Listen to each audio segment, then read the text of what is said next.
Stop it. Starting with the beginning, the opening titles, the new Marvel intro. They use the traditional long-form Marvel intro. They've created a bunch of different brands and different intros for the TV shows, for the animated shows now, to differentiate between different types of productions. In the new version of this intro, they added a couple scenes from the previous Deadpool movies and moved some stuff around inside the letters. This is from the final fight in the first Deadpool movie, the superhero landing scene. But they put a new scene from Deadpool and Wolverine in the M here. This is actually taken from the fight scene that they have in the minivan later in the movie. I think this might be one of the first times that they added a scene to the intro from later in the very same movie. Usually in the past what they do is they'll wait till like the next movie to add scenes from the previous movie. They had the Marvel fanfare music with Deadpool humming the song itself, remarking how catchy it is, and the Marvel Studios logo changes to Deadpool's red costume in the background, like that's the texture of his red costume. Then the actual Marvel logo itself changes to red and yellow for Deadpool and Wolverine colors.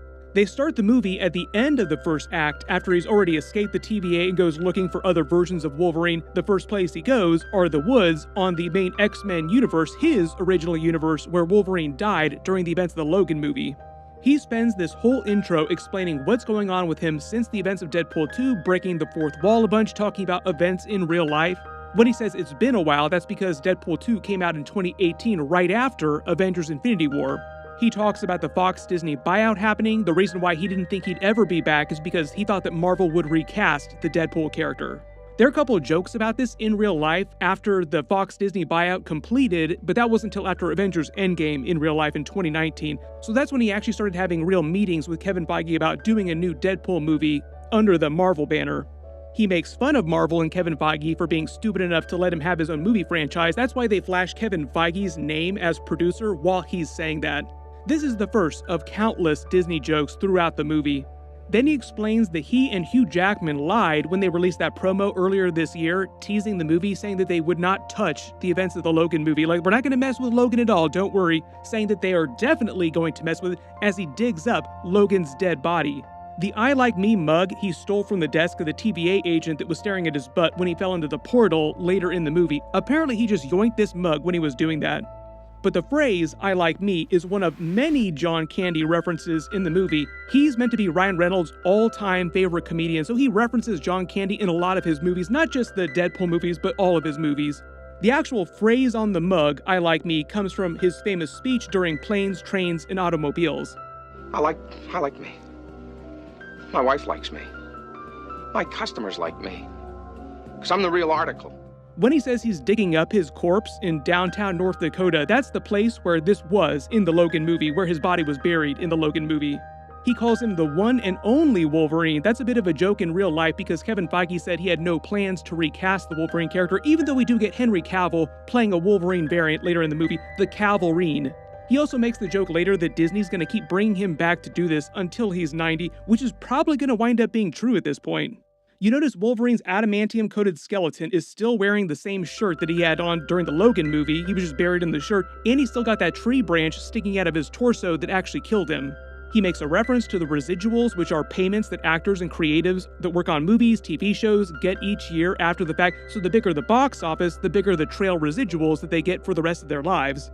He mentions the big bags of Marvel cash that it takes to resurrect him and Ryan Reynolds himself, because Disney and Marvel probably did pay them big bags of cash, and they found a way to explain how he could still be alive in this movie by being a variant.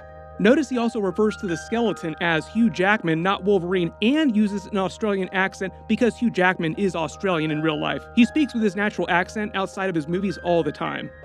Yeah, don't give him too much attention. That's why I can't be there. There'll be sun. Paradox's TVA agents find him and he proceeds to kill them in probably one of the most creative fight scenes that I think we've ever seen in a Marvel movie, next to that elevator fight scene in Captain America: Winter Soldier. Using Wolverine's adamantium skeleton to destroy each of them in hilarious ways. He makes the Gossip Girl reference because Ryan Reynolds is married to Blake Lively in real life. Her big show was Gossip Girl.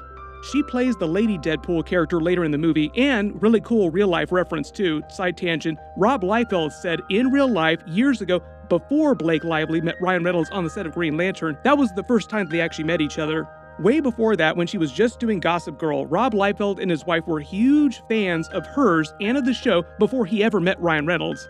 And he created the Lady Deadpool character in the comics inspired by Blake Lively's character on Gossip Girl. Did not know that Rob Liefeld was a huge Gossip Girl fan. Back in 2022, before they completely decided on what the story of Deadpool and Wolverine would be, he posted to his Instagram saying that if they ever did Lady Deadpool in live action, Blake Lively should play her. She was the original inspiration for the comic book version of the character. It only makes sense that you just cast her if Ryan Reynolds is now live action Deadpool. Like, why don't you just have husband and wife be in the same movie? I'll talk about their cameos later, but their children in real life also play some of the Deadpool core characters. So like Ryan Reynolds has his entire family in this movie. When he says death by day player, what that means is a day player is an actor who's only there for a small part for a single day, like a very small actor, bigger than an extra. He makes some jokes about movie extras later in the movie too. But usually day players aren't big enough to have like really big paychecks. As he starts to fight them, they start playing NSYNC's Bye Bye Bye, and while he fights them, he also does the original dance number that NSYNC did to this song during the music video back in the early 2000s. I think the reason why they chose this song in particular, because it could have been any funny song like this, is because the song came out in the year 2000, and that's the same year that the first X-Men movie came out, and a lot of this movie references that original X-Men movie. During the fight, they put all the credits, everyone's names, on the different bones of Wolverine himself. Sean Levy, the director, was brought onto the project by Ryan Reynolds himself. They'd previously worked on 2 movies together before this, and Marvel was so happy with what Sean Levy did with the movie. It was such a big success that it sounds like he'll do more Marvel movies in the future. Then he puts on the Wolverine claws and does the iconic Wolverine comic book pose, which is meant to be a Wolverine pool reference. In the comics, he's just a Deadpool who actually has adamantium claws. Then he does a quick recap of everything that happened right after the Deadpool 2 post-credit scenes, with him killing versions of himself from Wolverine Origins, Ryan Reynolds before he made Green Lantern, Baby Hitler. So apparently he's able to take Cable's time travel device and hop to the 616 universe, still in 2018, but this is meant to be the proper MCU now. And he tries to join the Avengers on March 14th, 2018. The reason why that date is super important is because it's right before the events of Avengers Infinity War, so within a month of this, like half the people in this universe are gonna get snapped. We get our first big cameo scene of the movie, and it's Jon Favreau's Happy Hogan, who's interviewing Deadpool for a spot on the Avengers. They mostly use this for comedy, like he makes fun of Happy for only being Iron Man's driver, his superpower being parallel parking. But part of the reason why they're using Happy Hogan in this cameo scene, because it could have been any MCU character at all. The reason why it's him is because Jon Favreau was also a version of Foggy Nelson in the Ben Affleck Daredevil movie, and a lot of this movie references that Daredevil film. There's actually multiple Jon Favreau cameo scenes in the movie. One of them happens during the actual end credits, but as his version of Foggy Nelson. This building is meant to be the new Avengers base in upstate New York. Around the room, you see they have a couple major artifacts and Easter eggs from previous Marvel movies, primarily the main Avengers movies.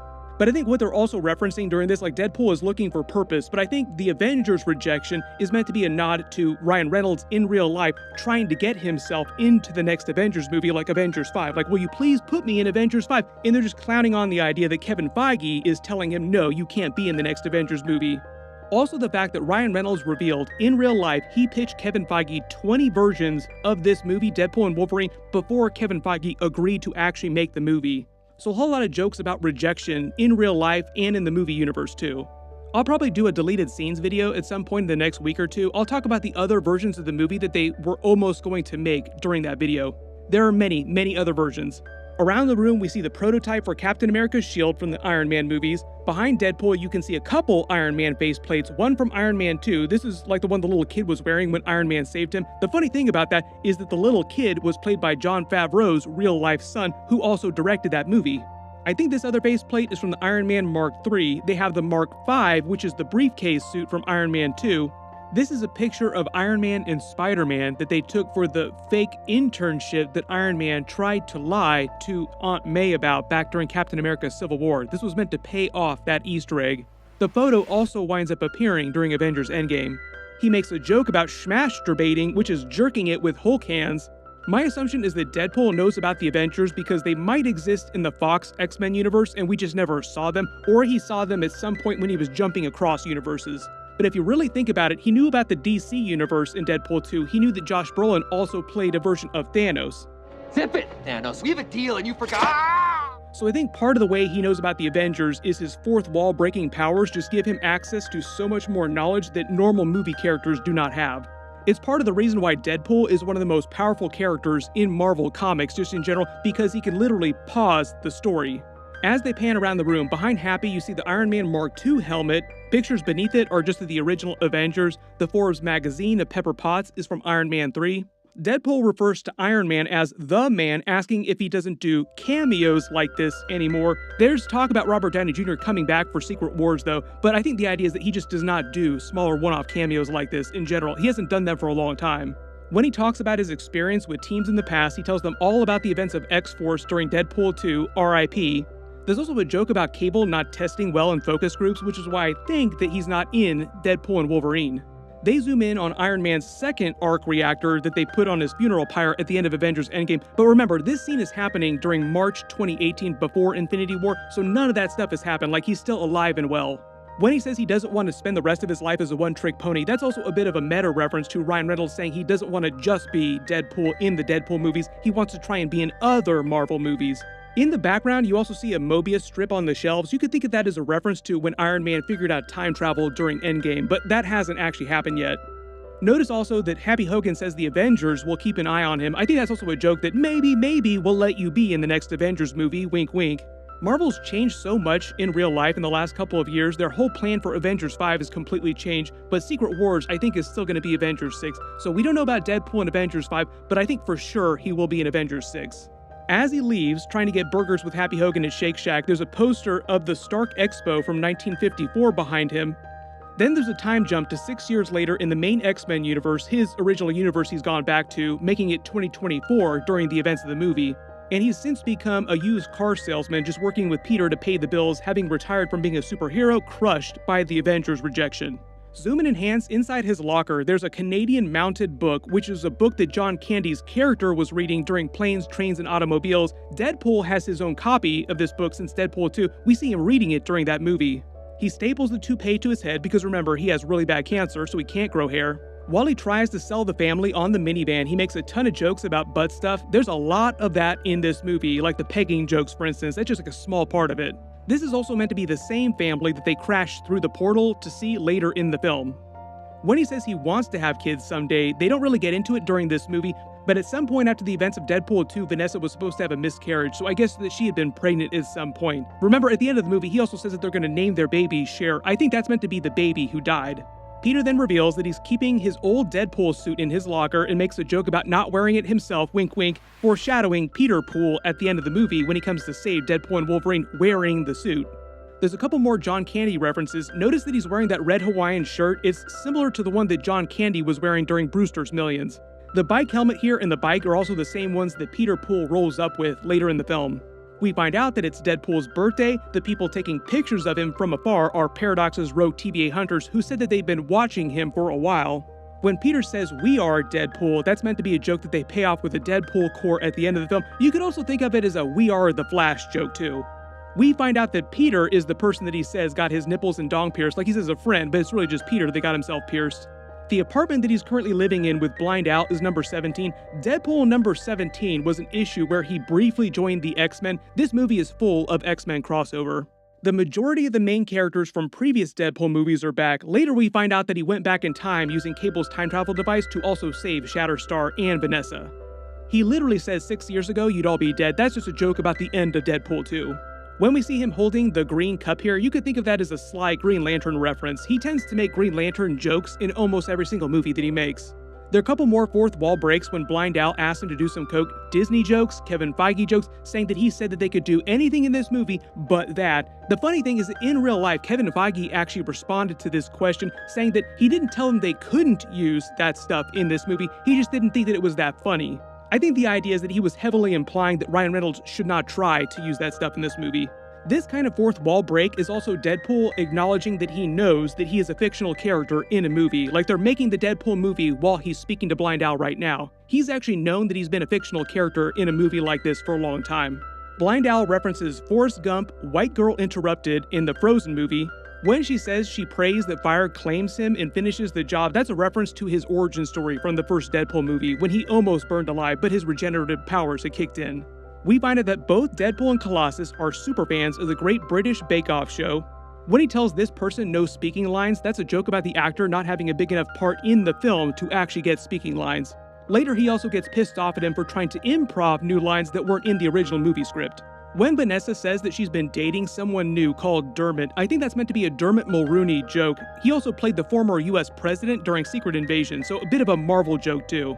Thunderbolt Ross is supposed to become the new US president during Captain America: Brave New World. We're gonna see that movie February 2026. But here's the thing with Vanessa in Deadpool in the movie. I think that Vanessa here is lying about having a new boyfriend, and she's just saying this to try and find out what's going on with Deadpool because he's been so messed up in the head that he essentially left. I think the idea is that she's just been waiting for him to deal with his stuff and come back to her, which he does by the end of the movie. To make a Spider-Man pun, Deadpool basically has a web block at the beginning of this movie, sort of a midlife crisis, and he has to get over that by the end of the film, which he does, and I think it's implied that he and Vanessa will get back together. When he's blowing out his candles, he calls Blind Al a round earther, implying that Deadpool is a flat earther. He also reveals later that he can't read. So as good a fighter as Deadpool is, apparently he is just dumb as rocks.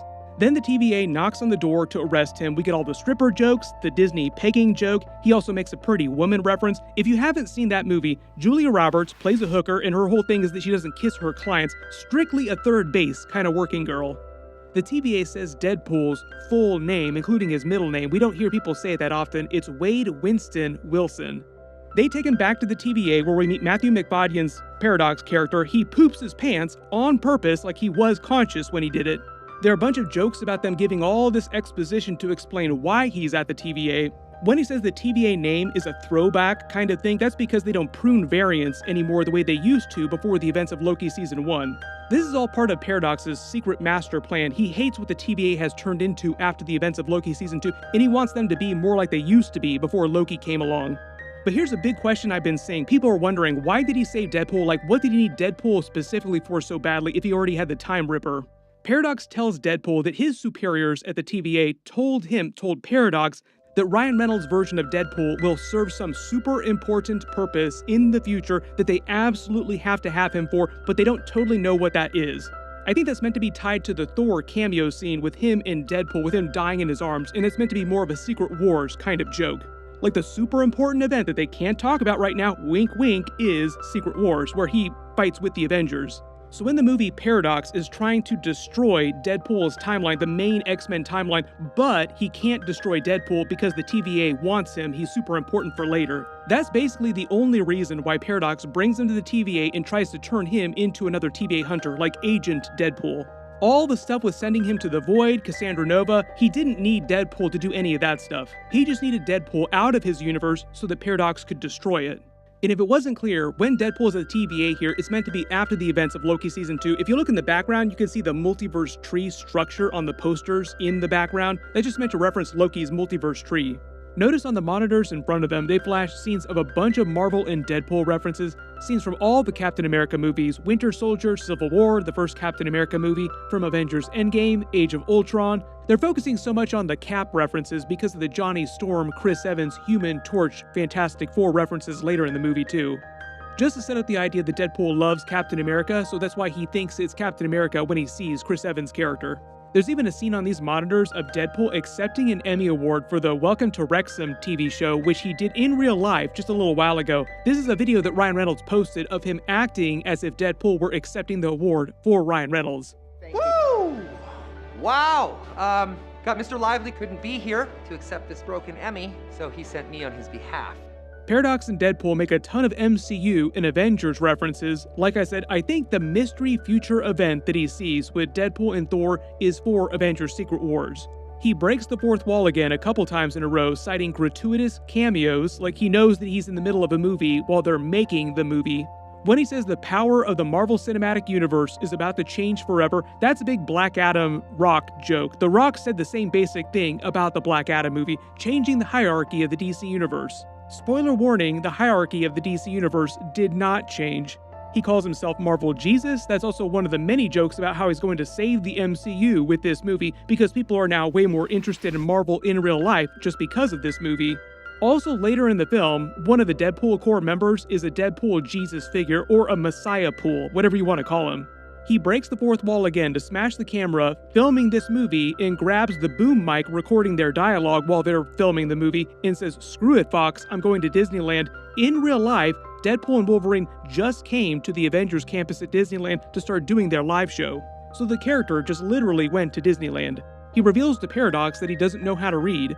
He gets his new armor and weapons. Behind him as he opens the door, notice the way they frame the shot, it looks like there's a giant X behind him for X-Men, but also his katanas that stick up behind his back. There's a new suit. The katanas are still named Bee and Arthur for the Golden Girls because Deadpool is a huge Golden Girls stan. He gets new guns. The katanas are also made of adamantium too, which is why Wolverine doesn't destroy them during their first fight against each other.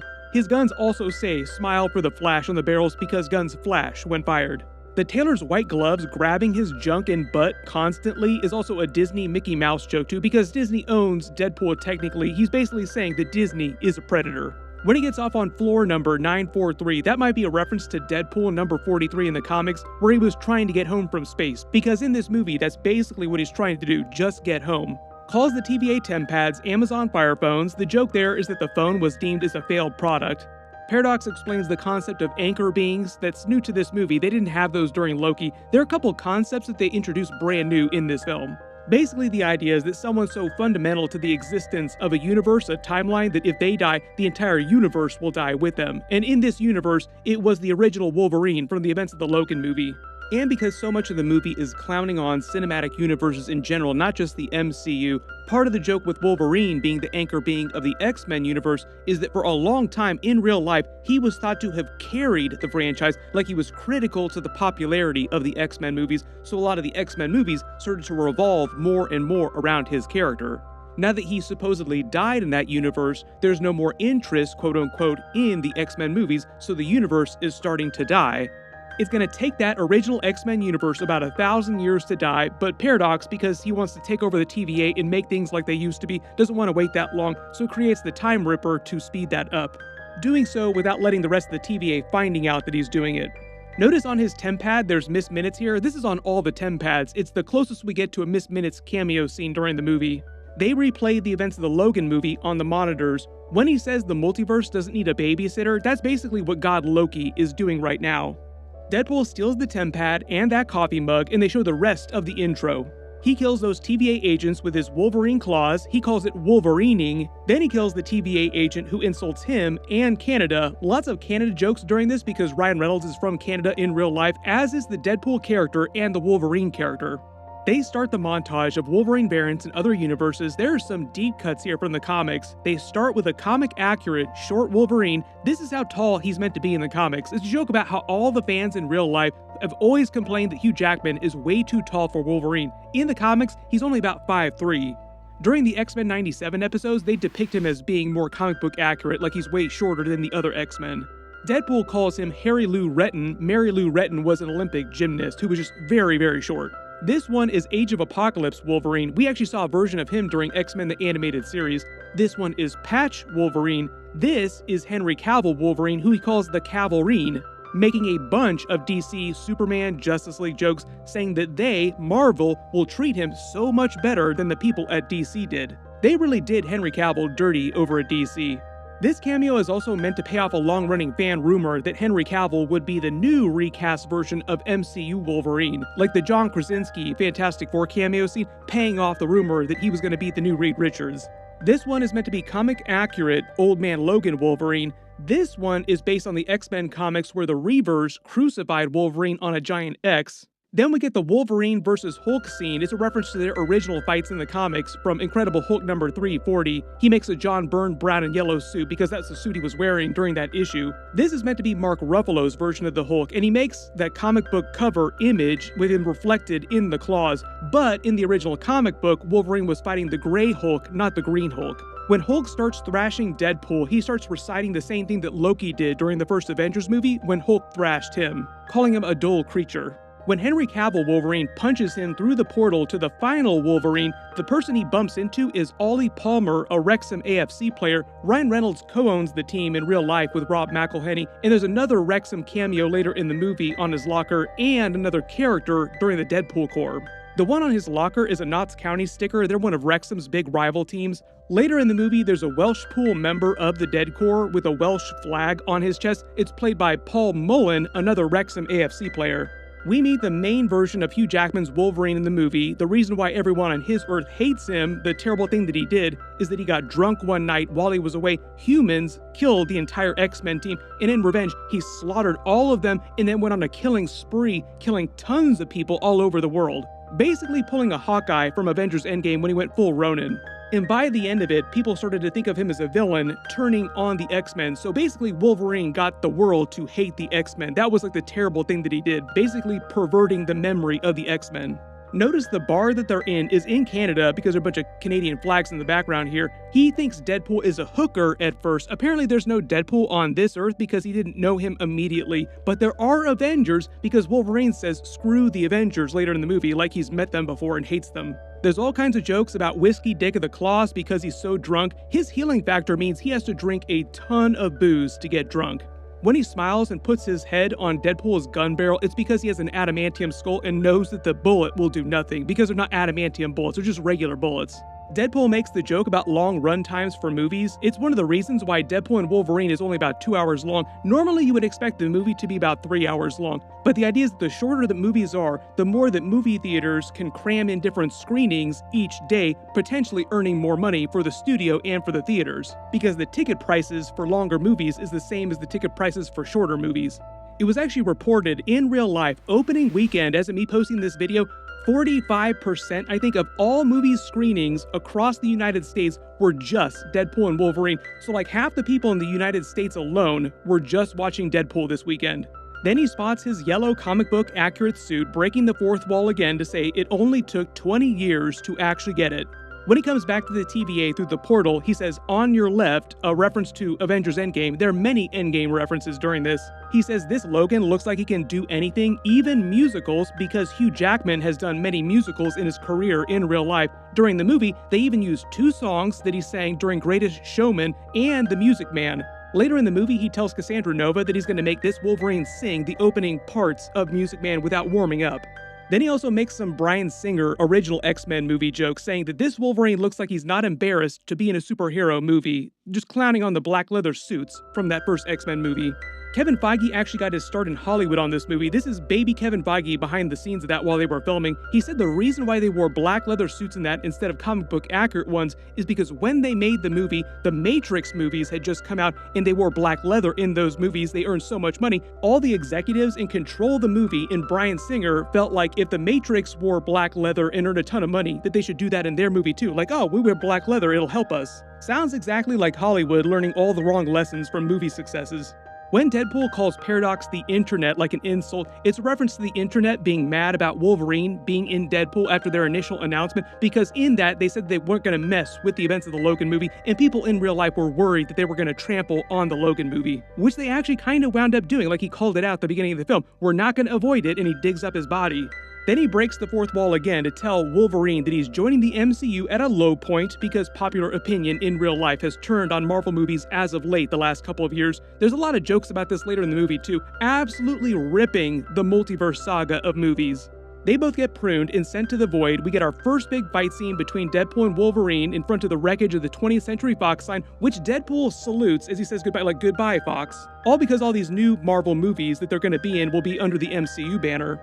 When Deadpool is first knocked down lying on the void waiting to get back up, to the left you can actually see the Secret Wars #5 comic book in real life. It's a real comic book you can actually go out to the store and buy with Dr. Doom on the cover and that green Incredible Hulk Jingo soda that turned Stan Lee into a version of the Hulk in that movie.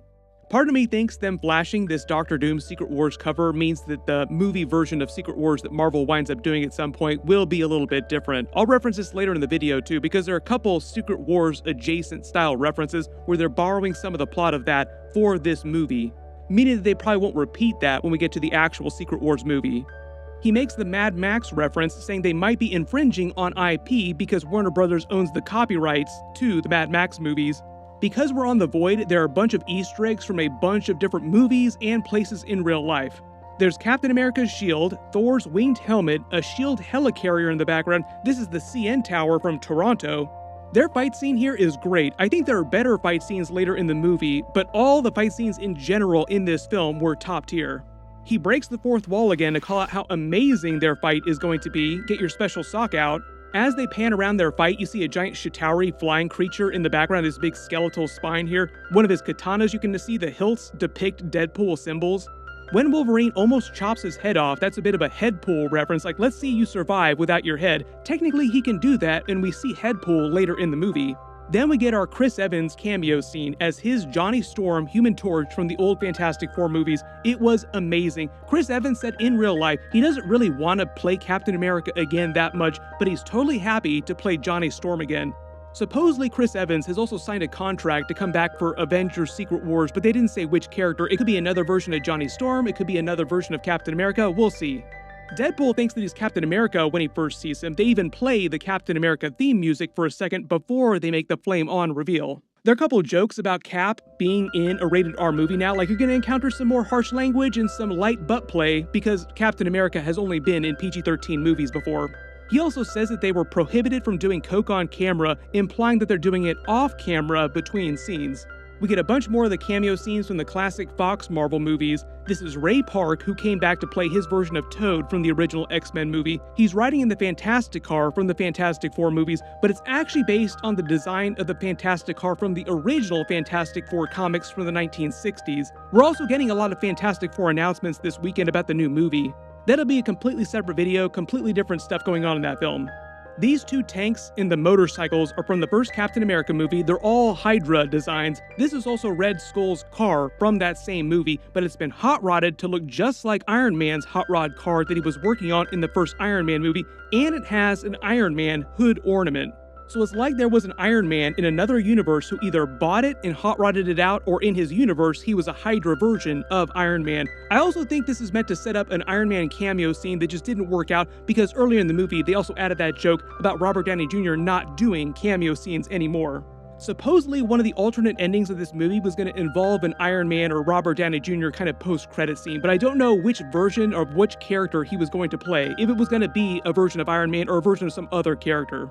This is meant to be the cupcake truck from the Moon Knight series. We get Pyro from the X-Men movies, the original Sabretooth played by Tyler Mane from the first X-Men movie. When Johnny Storm jumps down, Deadpool calls it a superhero landing. On the Void, this Human Torch was meant to be part of the Resistance group that they meet later in the movie. Wolverine smells Sabretooth before he sees him. Deadpool calls him out as his brother, which is true. Sabretooth is meant to be Wolverine's brother in the canon of the X-Men movies. The other person that's trapped over in the background in this other ball prison is meant to be a TVA agent that was played by Rob McElhenney, who, like I said, co-owns Wrexham with Ryan Reynolds in real life. He was supposed to be this character who gets eaten by a Goliath in the trailers, but his cameo scene wound up being cut from the final version of the movie that they played in theaters. He and Ryan Reynolds were joking about it on Twitter when the movie came out. When Chris Evans gets ready to flame on, they start playing the Avengers theme music, and Deadpool starts to say Avengers Assemble, but stops short at Assemble. That's meant to be a reference to Chris Evans' Captain America doing the exact same thing in Avengers Age of Ultron, like he almost said the full line. We get a better look at his Fantastic Four suit that he's wearing. It's a totally new one that wasn't featured in those previous Fantastic Four movies. Pyro's ability to control fire basically allows him to defeat him instantly. Notice on Wolverine's back here too before his fight, there's a cut that makes it look like an upside down A for Avengers symbol. There's also a flag on the evil X-Men's car in their base with an Anarchy A drawn over the Avengers symbol. Kevin Feige was wearing a hat with this logo on it, and Ryan Reynolds also posted this picture to his Instagram before the movie came out. Then we get that Wolverine versus Sabretooth fight. Deadpool says fans have waited decades for this because we haven't seen this Tyler Mane Sabretooth since the first X-Men movie a couple decades ago. He didn't come back for the second film, and then they recast with Liev Schreiber eventually. All these fighting tips that he gives to Wolverine are meant to be references to MMA fighting techniques. Heavy knife, you shoot the double, you take him down. Side control, then full mount, and you ground and pound till he makes no sound because He winds up cutting Sabretooth's head off, R.I.P. Deadpool's speech here, "Behold the head of your precious Queen Furiosa," is based on the Mad Max movies. They got knocked out by a giant leg from a Sentinel in the X-Men movies. Their convoy passes by the pyramids, these weird bird creatures, both of which we saw during the Loki series, the birds and the pyramids. The pyramids are also meant to be a sly reference to X-Men Apocalypse in the Rama Tut version of Kang. As Deadpool wakes up, he says God of Thunder under his breath like he was dreaming of Thor. He makes a lot of Thor references during this movie. There are a bunch of jokes about Deadpool being impressed at how much of a motor mouth Johnny Storm is, like how much of a wisecracker he is. He winds up foreshadowing his own death, basically saying that he wants to die in the exact way that Cassandra Nova winds up killing him, ripping his skin off, which winds up setting up the post-credits scene as well too. During his conversation, he also mentions his version of Reed Richards. Deadpool literally calls out Loki Season 1 Episode 5 when they mention Alioth, as if Deadpool has watched the episodes of Loki. They pass by a bunch of other Easter eggs in the background. This is the Brooklyn Bridge. We see Cassandra Nova's base is made from a dead Ant-Man body in giant man form. His suit is the newer version of the suit, meaning that he would have had to have been pruned and died at some point after the events of Ant-Man the Wasp. Maybe this was a version of Ant-Man that tried to pull a Thanos. All of her minions are made up of evil variants from the X-Men movies, the non-MCU Marvel movies mostly, but they do have weapons, armor, and artifacts from all the different Marvel movies, including MCU movies. This person in the striped shirt is another version of the Russian, a villain from the Thomas Jane Punisher movie. Later in the film, they reference the Punisher. Deadpool says there's been many Punishers, but I think the one who was meant to be part of this resistance that worked with them was the Thomas Jane Punisher. There's Azazel from X-Men First Class. He's played by a new actor. This is Juggernaut from X-Men The Last Stand, but played also by another actor. In Frontier, next to Azazel is Lady Deathstrike and Callisto, also played by new actresses. And this woman over here is meant to be Psylocke from First Class, also played by a totally different actress. Deadpool's joke about Paul Rudd aging is from real life. People said for a long time that it seemed like Paul Rudd was aging in reverse as he got older. We meet Cassandra Nova, who's Professor X's evil twin from the comics. She has the same powers with a slightly different spin on them in this movie. She also has telekinesis in addition to telepathy, but in order to enter someone's mind, she has to physically touch them, and they actually made her fingers longer so that when she's finger probing people, it just looks extra freaky in the movie. She also has a healing factor like Deadpool and Wolverine. The chair that she rolls out on is a version of Professor X's chair from the original X-Men movies, but her age being a little bit younger makes her seem like she's more on par with the James McAvoy version of Professor X, but technically it's the same version, like he's just a younger version of Patrick Stewart's Professor X. When she says she tried to strangle him in the womb, that's also from her comic book origin story. She says she was pruned at a very young age and has a standing deal with the TVA that she can do whatever she wants on the Void as long as she stays on the Void, which stands until Paradox reneges on their deal and tries to have her killed by Pyro. Deadpool then gets Chris Evans' Johnny Storm killed, R.I.P. He says he wasn't his favorite Chris. The Chris's are Chris Evans, Chris Hemsworth, Chris Pratt, and Chris Pine. Deadpool claims that he was destroying the budget of their movie, so it's a good thing that he died because he's an expensive actor. Cassandra Nova implies that she also has a deal with Alioth, who comes to consume people and things. She calls them rent. You could think of that as a Spider-Man Rent reference. The rent is due. Deadpool and Wolverine escape on the leg of another Sentinel. This giant structure that they pass over seems like part of the Red Room from the Black Widow movie. Deadpool jokes he's going to tell Blake that Wolverine was trying to get in his pants. That's Blake Lively, Ryan Reynolds' real-life wife. Then apparently this diner that they go to next was supposed to be the diner from Tobey Maguire's Spider-Man 2 movie where he was selling pizzas from. I don't know why that changed. I think it's just meant to be a regular diner in the final version of the movie. But at some point there was meant to be a much bigger Easter egg with the actual diner itself. Deadpool breaks the fourth wall again, asking if they should wait for a third act flashback to get Wolverine's backstory. He lets him know how much he hates the Avengers, probably because he had to fight them on his world after he started killing a ton of people. They actually got into that during X-Men 97, where the Avengers are not mutants, so they work for the government, so they wind up fighting the mutants because the government starts going after the mutants. Deadpool also saying that he didn't make the cut for the X-Men as well is a callback to Deadpool 2, when he tried and failed to join the team. They set up the X-23 cameo scene with Deadpool explaining how the original Wolverine died protecting her. We meet Dogpool, who is from the Deadpool Corps in the comics. His backstory is just meant to be a parody of the original version of Deadpool. He also has a healing factor just like Deadpool.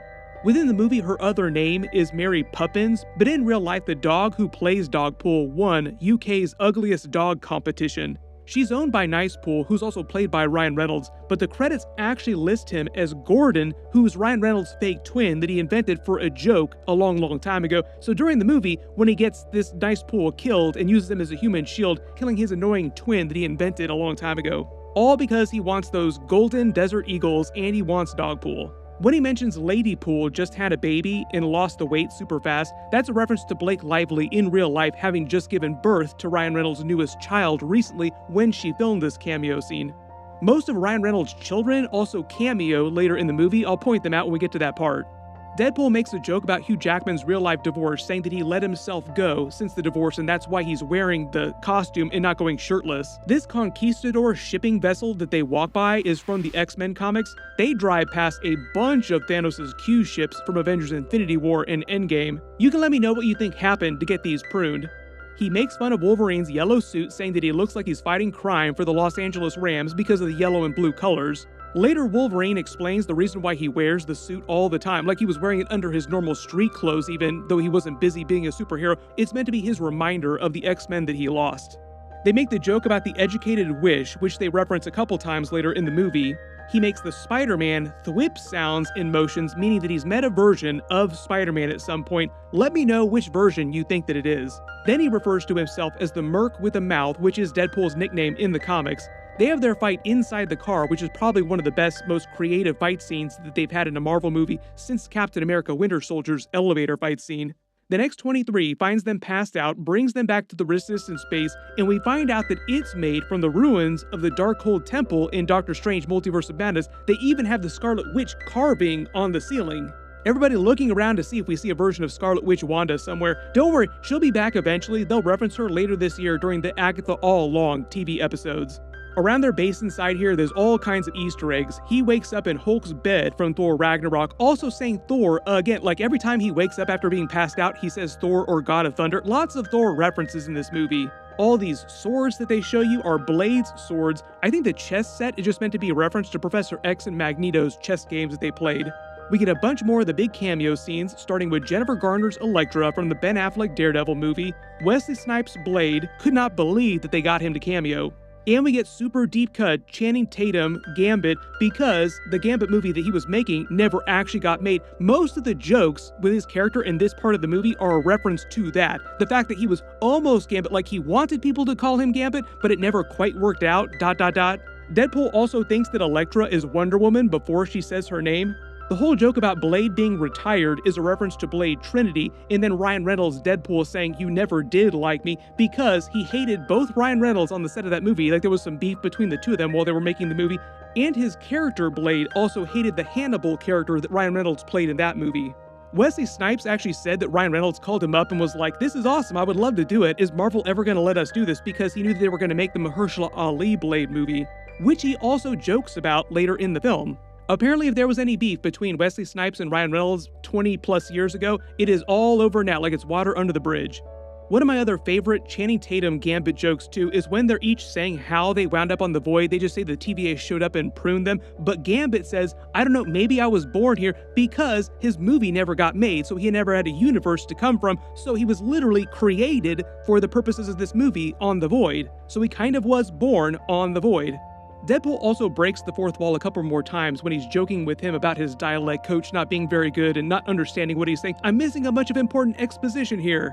Then they make a bunch of Magneto jokes, saying that Magneto, Quicksilver, probably Evan Peters' Quicksilver because we're talking about X-Men references during this movie mostly, Punisher, and Ben Affleck's Daredevil also died at some point. The other joke with Jennifer Garner's Elektra saying that it's no big deal is because Jennifer Garner also got married and then divorced to Ben Affleck. Ben Affleck also visited the set of the movie while she was filming her cameo scenes with their children because they share some children together just to visit her and have a fun time. I don't know if they ever had a deal to have him actually cameo as his Daredevil in the film. I think that it was always just going to be Jennifer Garner.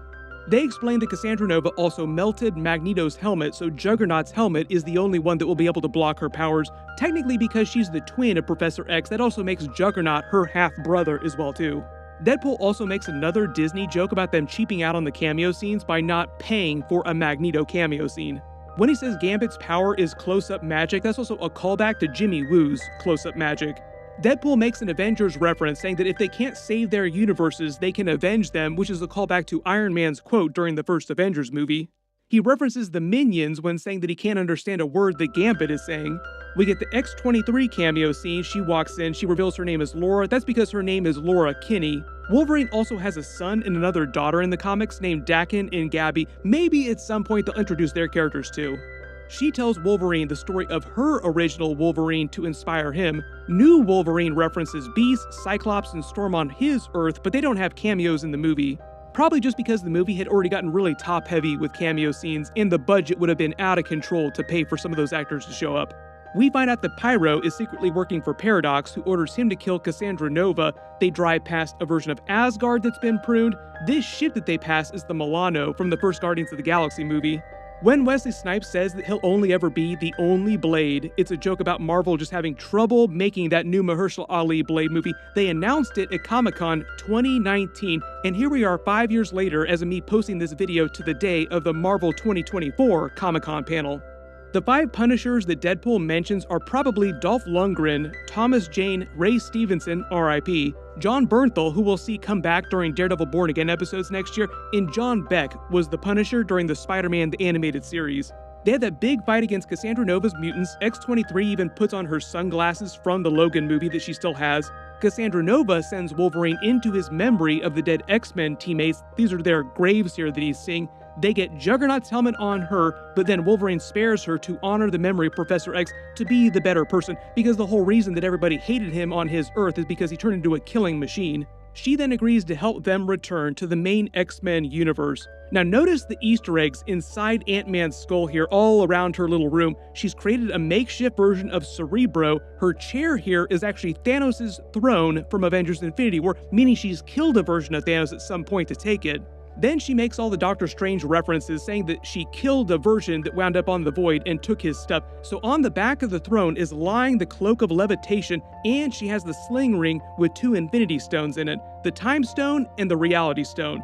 Now, there are a couple of logic issues with her using Infinity Stones from another universe, like they shouldn't be able to travel across universes using some other pair of Infinity Stones, but I think they just wanted to have a cool moment like that in the movie. Marvel does that all the time where they'll break their internal logic that they set up in previous movies just in service of some cool moment in a new movie. Like, wouldn't it be cool if this character did XXX, even if it doesn't make sense according to the rules they set up for themselves previously?